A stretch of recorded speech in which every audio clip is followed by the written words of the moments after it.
السلام علیکم ورحمۃ اللہ وبرکاتہ۔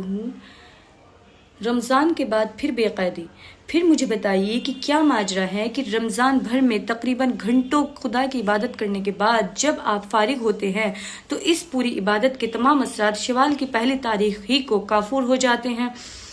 ہندو اپنے تہوار میں جو کچھ کرتے ہیں وہی سب آپ عید کے زمانے میں کرتے ہیں۔ حد یہ ہے کہ شہروں میں تو عید کے روز بدکاری اور شراب نوشی اور قمار بازی تک ہوتی ہے، اور بعض ظالم تو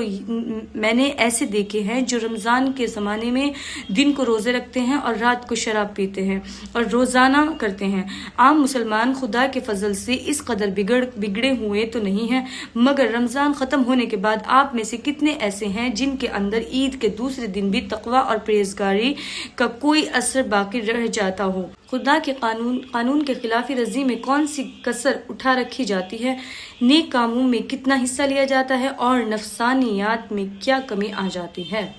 یہ طاقت اس طرح پیدا ہو سکتی تھی کہ آپ روزے کے مقصد کو سمجھتے اور مہینے بھر تک آپ نے خدا کے خوف اور خدا کی محبت میں اپنے نفس کی خواہشات سے روکنے اور خدا کی رضا کے مطابق چلانے کی جو مشق کی ہے اس سے کام لیتے، مگر آپ تو رمضان کے بعد ہی اس مشق کو اور ان صفات کو جس مشق سے پیدا ہوتی ہیں اس طرح نکال پھینکتے ہیں جیسے کھانے کے بعد کوئی شخص حلق میں انگلی ڈال کر قے کر دے۔ بلکہ آپ میں سے بعض لوگ تو روزے کھولنے کے بعد ہی دن بھر کی پرہیزگاری کو اگل دیتے ہیں۔ پھر آپ ہی بتائیے کہ رمضان اور اس کے روزے کوئی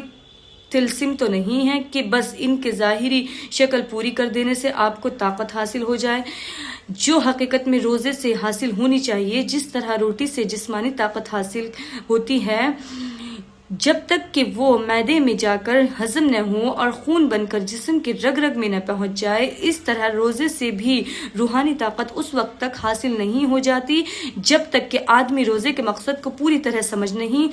سمجھے نہیں اور اپنے دل دماغ کے اندر اس کو اتارنے اور خیال، نیت اور ارادے اور عمل سب پر چھا جانے کا موقع نہ دے۔